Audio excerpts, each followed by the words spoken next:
33절에서 37절의 말씀입니다. 신약성경 69면 마가복음 9장 33절에서 39절의 말씀입니다. 우리 하나님 말씀을 제가 한 절, 여러분들이 한 절 교독하시겠습니다. 가버나움에 이르러 집에 계실새 제자들에게 물으시되 너희가 길에서 서로 토론한 것이 무엇이냐 하시되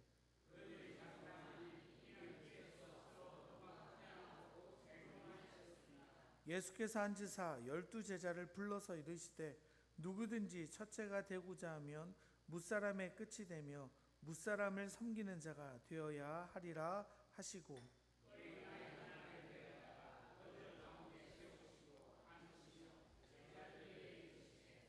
함께 읽겠습니다. 누구든지 내 이름으로 이런 어린아이 하나를 영접하면 곧 나를 영접하며 누구든지 나를 영접하면 나를 영접함이 아니요 나를 보내신 이를 영접함이니라.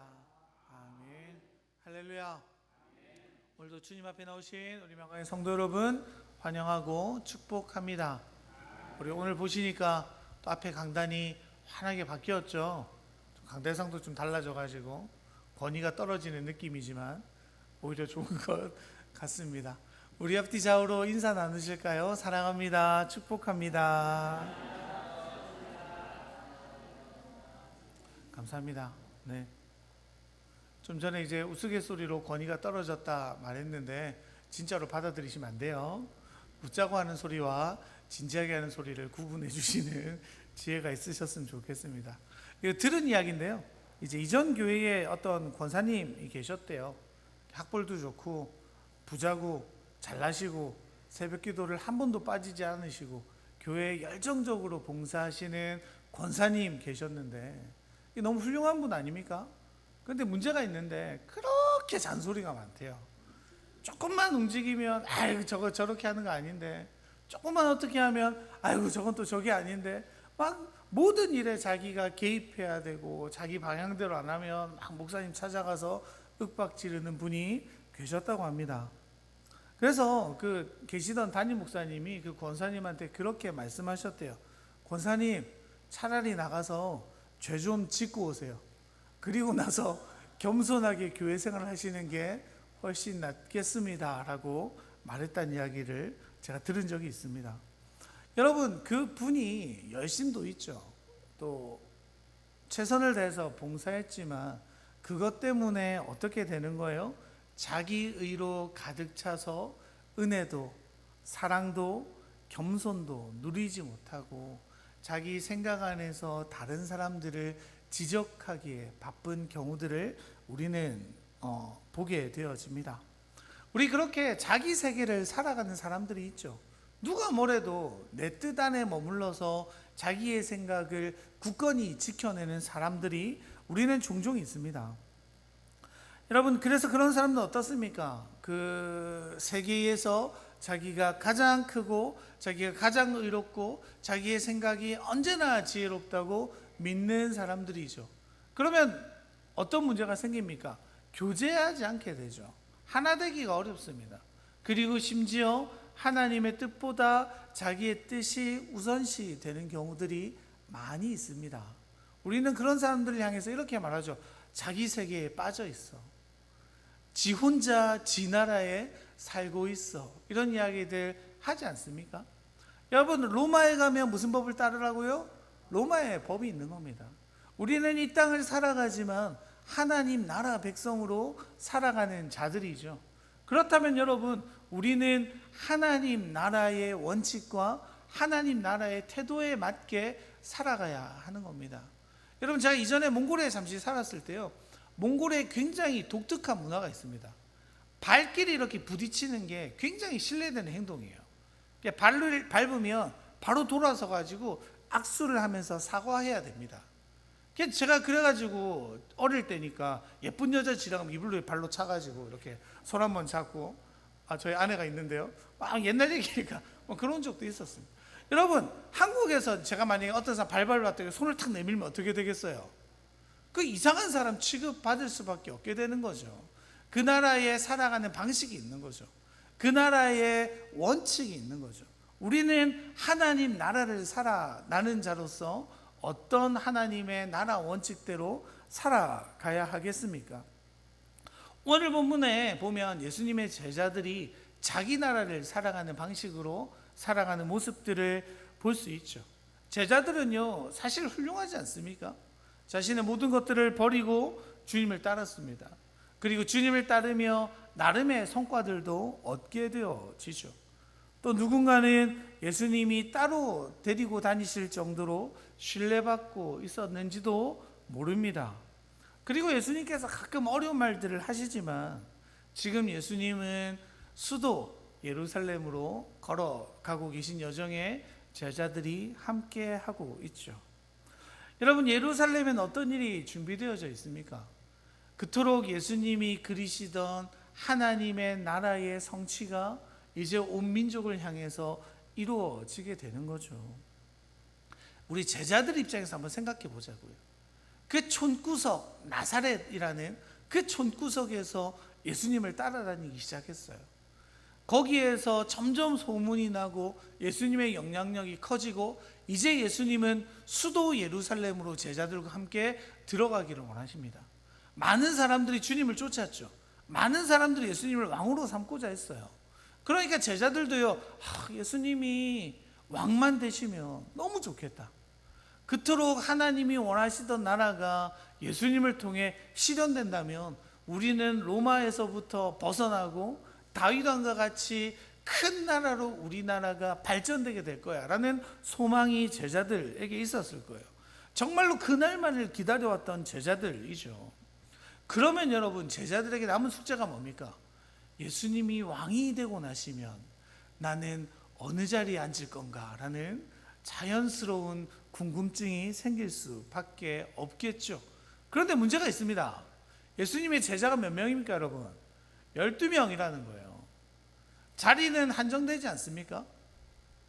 총리는 한 명이잖아요. 12명이 다 총리가 되겠다고 덤빌 수는 없는 거잖아요. 내가 되고 싶지만 다른 11명의 제자가 시퍼렇게 눈을 뜨고 나도 예수님 옆에 있었어 라고 주장하고 있는 겁니다. 어떻게 보면 이제 그들은 동료에서 라이벌이 되어지는 거죠. 그럼 여러분 어떻게 해야 될까요? 나를 어필해야죠. 내가 예수님이 세우실 그 나라에서 왜 중요한 자리에 설 수밖에 없는지, 내가 왜 그 자리에 서야 하는지 제자들을 설득하고 예수님을 설득하는 게 당연하게 느껴지지 않습니까? 그래서 아마 자기들끼리 얘기했을 거예요. 야, 내가 예수님 따라가려고 얼마나 많은 걸 포기했는 줄 알아? 그물도 버렸어, 배도 버렸어, 야, 나는 가족도 버렸어, 나는 그 세리라는 그 좋은 직장도 버렸어. 또 어떤 사람은 야, 내가 지금 하고 있는 일이 얼마나 많아, 내가 돈 맡은 사람 아니야? 이 중요한 지책을 내가 했는데 예수님 나라 세워지면 내가 그런 거 해야 되지 않겠어? 이렇게 얘기했겠죠. 자신이 가진 장점들로 또 강점들로 내가 주님 앞에 얼마나 헌신했는지로 자기들을 드러냈을 겁니다. 왜요? 이제 곧 예수님은 하나님의 나라 왕국을 세워 가실 거라고 그들이 믿었기 때문이죠. 제자들은요, 예루살렘에 가기만 하면 놀라운 승리와 환희가 보장된다고 믿었을 거예요. 그래서 내가 어느 위치인지, 내가 얼마나 드러나야 하는지가 무엇보다 중요합니다. 그래서 제자들은 어떻게 합니까? 서로 논쟁하죠. 34절 보면 뭐라고 합니까? 이는 길에서 서로 누가 크냐고 쟁론하였습니다. 그들에게 있어서 이 사실은 너무나도 중요한 일인 거예요. 이제 얼마 남지 않았거든요. 예루살렘에 가서 예수님이 왕권을 잡으실 날이 얼마 남지 않았으니까 주님이 왕이 되시면 나는 그 다음 2순위가 되겠어, 3순위가 되겠어, 자기들끼리 줄을 쫙 세워보지 않았을까요? 그럼 저 뒷면에 있는 사람들은 무슨 소리야, 내가 그래도 한 5번은 되는 것 같은데, 이렇게 싸웠을 겁니다. 여러분, 그들의 모습이 어떻습니까? 내가 중심인 나라를 살아가는 제자들이죠. 주님의 뜻과는 상관없이 자기가 왕국을 세웁니다. 자기가 순위를 정합니다. 그리고 그 중심에 내가 원하는 뜻대로 나라가 이루어지기를 원하는 그들의 모습입니다. 그런데 여러분, 주님께서요, 그런 행태를 가진 자기 나라를 살아가는, 자기 중심적인 세계를 살아가는 자들을 향해서 뭐라고 말씀하셨습니까? 우리 마가복음 9장 19절 뭐라고 말씀하세요? 대답하여 이르시되 믿음이 없는 세대여, 내가 얼마나 너희와 함께 있으며 얼마나 너희에게 참으리요, 그를 내게로 데려오라 하시며. 주님은 그런 세대를 향해 뭐라고 말씀하세요? 믿음이 없는 세대라 라고 책망하십니다. 믿음이 없는 세대, 여러분 어떤 믿음입니까? 주님에 대한 믿음이 없는 거죠. 주님이 세우실 나라에 대한 온전한 믿음이 없는 거죠. 여러분 왜 그래요? 제자들의 궁극적인 문제가 뭡니까? 예수님이 생각하시는 하나님 나라의 그 이해와 제자들이 생각하는 하나님 나라의 이해가 너무나도 다른 데 있죠. 여러분 사실은 어떻습니까? 예수님께서 예루살렘으로 가시는 이유가 뭐예요? 다윗의 왕국을 세우기 위하심입니까? 이스라엘이 잘 먹고 잘 살기 위하십니까? 아니죠. 예수님은요, 예루살렘에 가셔서 죽으셔야 돼요. 예루살렘에 가셔서 온 민족의 죄를 담당해 채찍에 맞고 골고다 언덕으로 올라가 십자가를 지셔야 하는 처참한 상황이 예루살렘에서 기다리고 있는 거죠. 그런데 제자들 어떻습니까? 지금 예수님이 이루실 나라가 어떠한 형태로 이루어질지, 그리고 그 나라를 위해 예수님이 왜 십자가를 지셔야 하는지를 전혀 모르고 있죠. 우리가 지난주에 보았지만 사실은 어때요? 알고 싶지 않은 거죠. 나의 이해와 상충되기 때문입니다. 진정 예수님이 말씀하시는 하나님 나라를 기대하지 못하니까요, 제자들의 삶의 형태가 어때요? 하나님의 나라 원리가 아니라 자신들의 나라의 원리대로 세상을 살아가는 자로 살아간다는 것이 드러나게 됩니다. 그래서 주님은요, 다시 한번 제자들에게 말씀하시는 거예요. 얘들아, 하나님 나라가 어떤 곳인지 알아? 너희들이 그토록 앞서가기를 원하지만 진짜 하나님 나라에서 큰 자가 누군지 내가 이야기해 줄게 라고 주님이 말씀하시는 거예요. 우리 35절 읽어볼까요? 예수께서 앉으사 12제자를 불러서 이르시되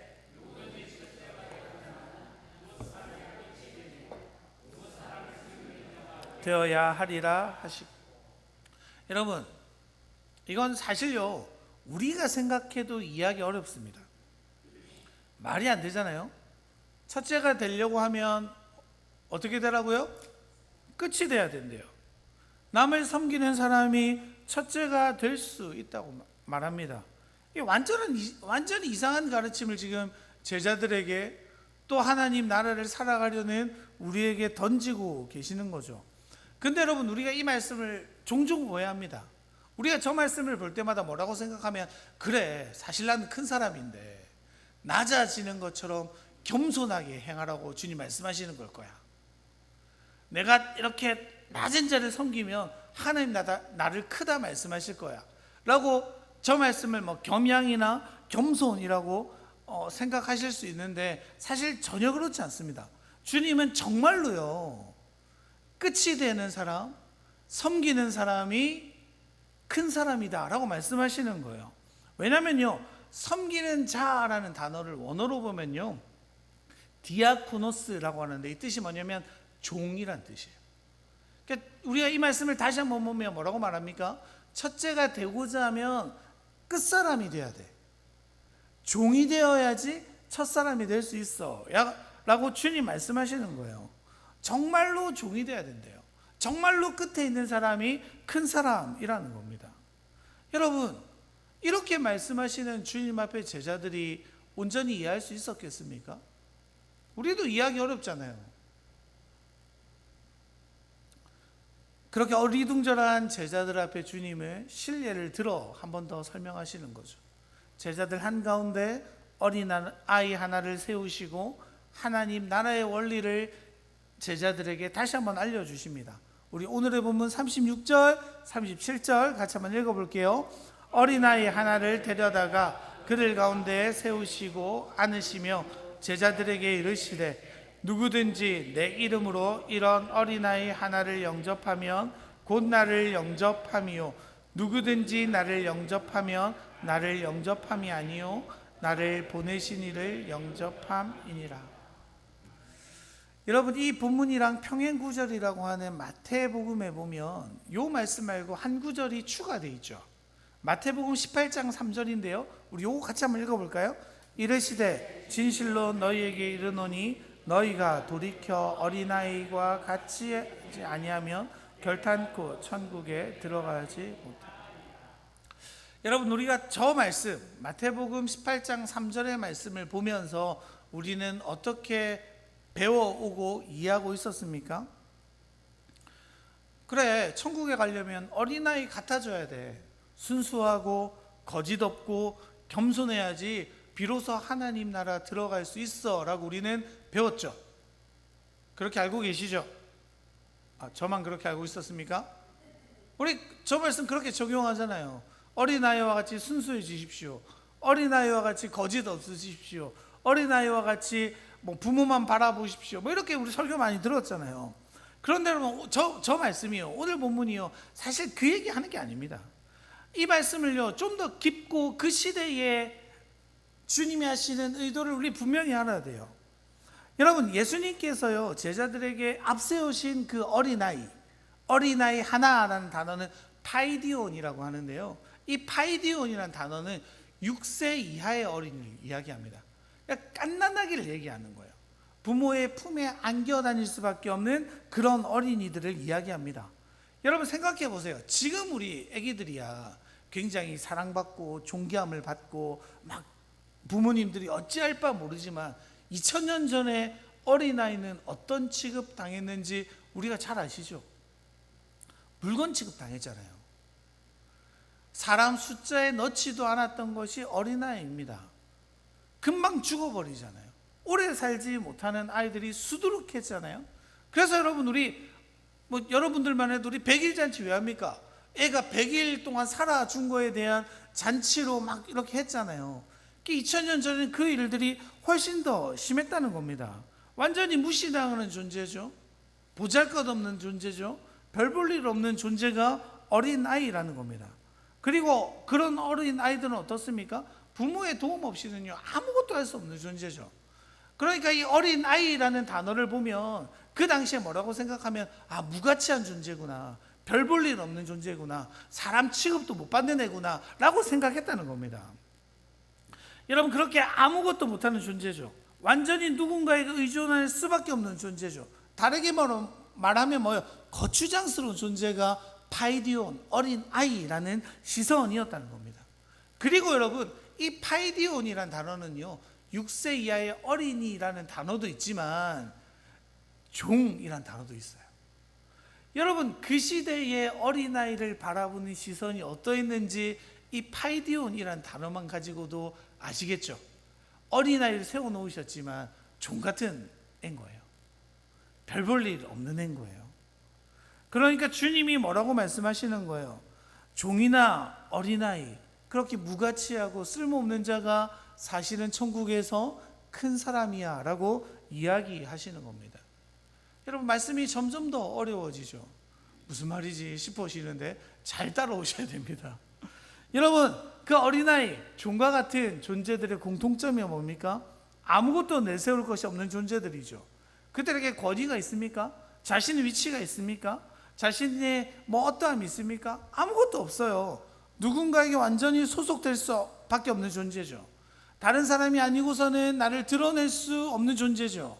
정말로 무가치하고 생명이 끊어져도 아무도 돌보지 않는 그러한 자들이 어린아이고 종입니다. 그런데 주님 뭐라고 말씀하시는 거예요? 그런 자들이 천국에서는 큰 자다라고 설명하시죠. 심지어 여러분, 우리 아까 읽었던 말씀이지만 다시 한번 읽어볼까요? 37절 다시 한번 읽어볼게요. 누구든지 내 이름으로 이런 어린아이 하나를 영접하면 곧 나를 영접하며 누구든지 나를 영접하면 나를 영접함이 아니요 나를 보내신 이를 영접함이니라. 여러분이 잘 생각해 보세요. 어린아이를 영접하는 게 누구를 영접하는 거라고요? 예수님을 영접하는 게 누구를 영접하는 거라고요? 하나님을. 그러면 어린아이를 영접하는 게 결국은 누구를 영접하는 거예요? 하나님을 영접하는 꼴이죠. 이야기가 뭡니까? 그 어린아이를 바라볼 때 누구로 바라보라는 거예요? 하나님으로 바라보라라는 이야기죠. 가장 낮고 천한 존재로 여기는 그 어린아이, 종들을 하나님 같이 높고 위대한 존재처럼 여겨야 한다. 그것이 하나님 나라다라고 예수님은 말씀하십니다. 여러분, 여기에서 우리는 의문이 생기죠. 그 천하고 낮은 자가 왜 하나님이신가? 왜 그곳이 천국인가? 여러분, 그 이유는 굉장히 단순하면서도 명쾌합니다. 왜요? 그 안에 누가 있을까요, 여러분? 하나님이 그 아이 안에 계시다면, 하나님이 그 종 같은 자 안에 계시다면 그는 어때요? 하나님과 같은 존재가 되어지는 거죠. 그들이 하나님과 완전히 연합된다면 그 아이는 누구도 멸시하거나 무시할 수 없는 존재로 변하게 되어진다는 겁니다. 그래서 여러분, 그 어린아이 종들이요 가장 큰 자가 되어지는 거죠. 우리 좀 전에도 읽었지만 마태복음을 잘 보면요, 누구든지 어린아이와 같지 않으면 큰 자는 뒤로 하고 하나님 나라 천국에도 들어가지 못하는 존재다라고 주님 말씀하시잖아요. 여러분, 우리 기본적인 교리 한번 살펴보시죠. 천국은 누가 갈 수 있습니까? 여기서 고민하시면 우리 안 되는데요. 아니 우리 아는 대로 천국 구원은 누가 받아요? 예수님 믿는 자죠. 예수님 믿는 자가 받는 선물이 뭐예요? 구원이죠. 여러분, 구원은 내 힘으로 받아요? 하나님이 주시는 선물이에요? 너무 잘 아시죠? 그러면 여러분, 오늘 본문 이상하다고 여기셔야 되지 않겠습니까? 어린아이처럼 순수해야 돼. 어린아이처럼 거짓이 없어야 돼. 어린아이처럼 겸손한 마음을 가져야 돼. 그래야지 천국이 네 거야. 이렇게 설명한다면 여러분, 천국은 보상이에요, 선물이에요? 보상이죠. 내 의로 천국을 이룰 수 있습니까? 나의 어떠함이 천국을 가져다 줍니까? 아니요, 우리 그렇지 않다는 거 성경에서 너무나도 많이 발견했잖아요. 천국은 누가 주시는 거예요? 하나님이요. 구원은 누구의 선물입니까? 하나님의 선물이에요. 우리의 힘으로는 절대로 누릴 수 없는 게 천국이죠. 그래서 여러분, 파이디움, 이 완전히 어린아이라는 단어가, 그 종이라는 단어가 구원의 의미를 사실은 좀 더 명확하게 우리에게 보여주는 겁니다. 어린아이와 같지 않고는 천국에 갈 수 없다는 이야기가 뭡니까? 아무것도 하지 못하고 그저 하나님께 손 벌리는 존재가 구원을 얻는다라는 겁니다. 쉽게 말하면 뭐예요? 하나님, 내게는 나를 구원할 수 있는 어떠한 능력도 없습니다. 하나님이 내게 구원을 주시지 않고서는 나는 살아갈 수가 없어요. 마치 어린아이가 부모의 도움 없이는 한순간도 살아갈 수 없는 것처럼 나는 그렇게 미약하고 보잘것없는 존재입니다라는 인정이 나를 어디로 이끌어가는 거예요? 천국으로 이끌어간다는 겁니다. 여러분, 어린아이가 할 수 있는 게 뭐예요? 우는 게 전부죠. 부모의 도움을 기다리는 게 전부인 존재 아닙니까? 그래서 철저히 하나님이 아니고서는 아무것도 할 수 없다는 고백하는 그런 자들이, 그래서 내 인생에 정말로 주님이 필요합니다. 내 인생에 주님이 아니고서는 도무지 살아갈 수 없는 존재입니다. 그러니 주님, 내가 주님을 믿게 도와주시고 나로 하여금 주님으로 충만케 하소서라고 구하는 자들에게 주님은 성령을 베푸시고 주님을 믿게 하시고 주님의 믿음의 선물인 하나님의 영생이라는 선물을 우리에게 허락하시죠. 여러분, 천국의 비밀이 여기 있는 거예요. 주님, 나 아무것도 못해요. 주님이 나를 구원하시지 않고는 아무것도 못합니다. 이 고백이 뭐라는 거예요? 어린아이의 고백이라는 겁니다. 여러분, 왜 그렇습니까? 천국은요, 주님이 주인 되시는 나라인 겁니다. 주님이 내 안에서 커지면 커질수록 어떻게 되는 거예요? 내가 점점 어떻게 될까요? 작아지게 되겠죠. 반대로 여러분, 내 안에 나의 비중이 점점 커지면 커질수록 예수님의 비중은 어떻게 돼요? 점점 작아지겠죠. 여러분, 바로 지금 예수님이 하시는 얘기가 바로 이 이야기입니다. 그러니까 주님께서 종이나 어린아이를 예로 드시는 이유는요, 그들처럼 살아라가 아니라요, 너희가 그런 별 볼 일 없는 존재라는 것을 인정하라라는 이야기입니다. 그래서 정말로 나는 주님이 필요합니다. 주님 없이는 안 됩니다. 내 안에 주님이 점점 커지시고 나는 점점 작아져야지 됩니다라는 고백이 우리에게 필요하다는 겁니다. 내가 할 수 있는 것이 정말로 아무것도 없다는 사실을 고백하는 자들, 그렇게 도움을 구하는 자들에게 주님은 우리에게 임하셔서 점점 더 주님의 비중이 내 안에서 커지게 만들어 가는 거죠. 여러분, 그래서요, 하나님을 더 많이 크게, 더 많은 영역에서 구하고 소유하고 있는 사람이야말로 천국에서 어떤 자라는 거예요? 더 큰 자라는 거예요. 나는 작고 주님은 커지는 자가 천국에서 큰 자라는 거죠. 여러분, 그래서요, 주님은 우리가 정말로 큰 자이기를 원하십니다. 믿으세요? 별로 안 믿어 가시는 것 같은데. 여러분, 천국 백성으로 사실래요? 이 땅의 백성으로 사실래요? 감사해요, 이렇게 대답해 주셔서. 그럼 천국 원리대로 사실래요? 이 땅의 원리대로 사실래요? 맞아요, 그렇죠. 그럼 여러분, 나는 점점 어떻게 돼야 돼요? 작아져야 돼요. 주님은요, 커지셔야 돼요. 여러분, 그 일을 주님 원하세요. 그래서 하나님은 때로 우리를 가난하게 만들어 가십니다. 이 가난이라는 건요, 물질적 가난일 수도 있어요. 어려운 상황들일 수도 있어요. 내가 끝끝내 이루지 못하는 그 기도의 제목일 수도 있습니다. 어려움일 수도 있죠. 주님은 그런 여러 가지 상황들을 통해서 우리 마음을, 우리의 영혼을 참으로 가난하게 만들어 가시는 겁니다. 왜요? 그 가난함을 통해서 우리가 점점 작아지기를 원하시는 거죠. 여러분, 그래서 우리 팔복에 보면 심령이 가난한 자는 그 뒤에 뭐예요? 복이 있다라고 말하죠. 가난한 자가 복이 있대요. 믿으세요? 여러분의 삶이 가난이 참으로 복이라고 믿는 은혜가 있기를 원합니다.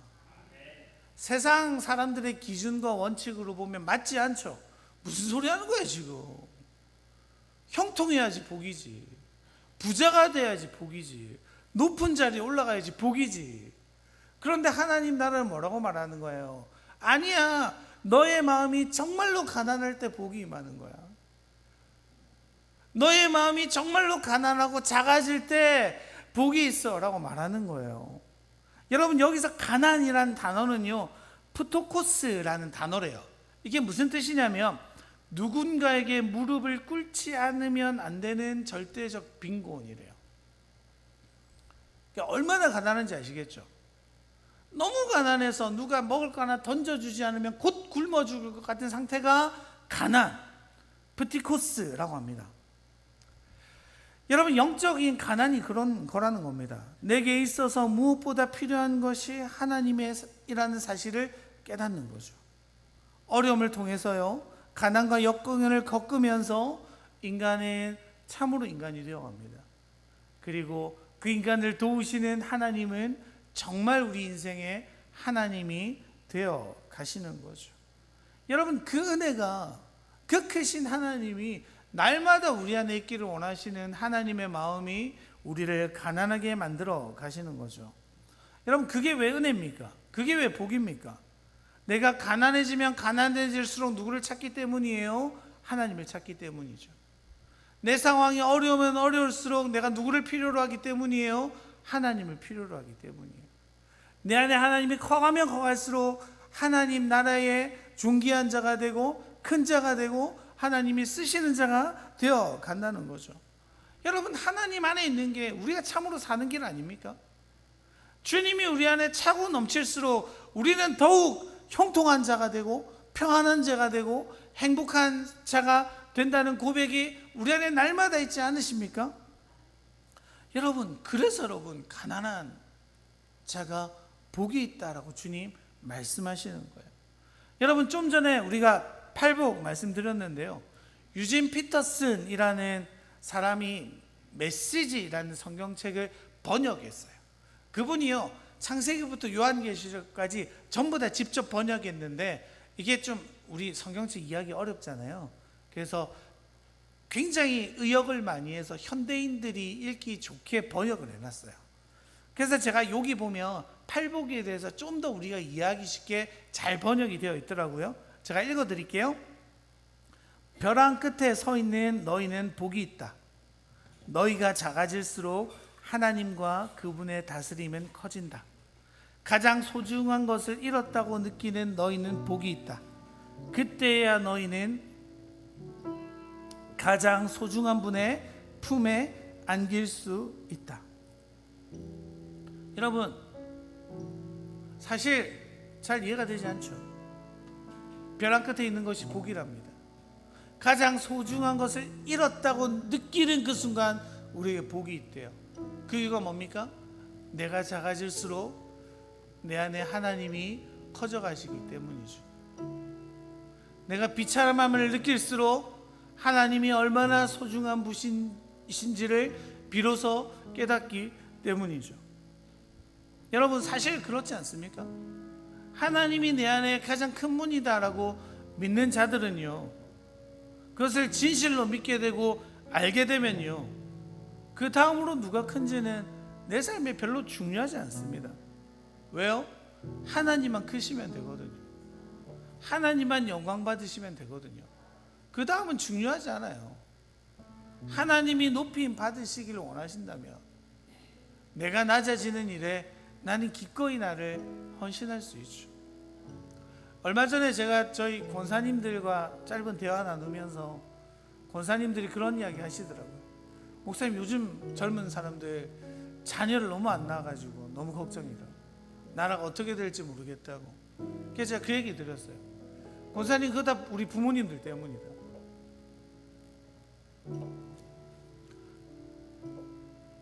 그렇게 말했어요. 권사님 때문이다. 왠지 아느냐? 우리 이 세대는 우리 부모님이 우리에게 해준 만큼 자녀들 섬길 자신이 없다. 그렇게 온전히 사랑할 수 있는 능력도 없고 힘도 없고 마음도 없다. 그래서 우리는 자녀들을 키우기가 부담스럽다. 근데 여러분, 그렇게 사셨잖아요? 자녀를 위해서라면 내 목숨도 내려놓으시잖아요? 자녀를 위해서라면 모든 것들을 헌신하시며 살아오셨잖아요? 근데 여러분, 반대로요, 주님을 위해서는 그렇게 못하세요. 내 자녀가 커지기 위해서 나는 작아져도 돼. 나는 고생해도 돼. 나는 주방에서 죽고 길에서 죽어도 돼.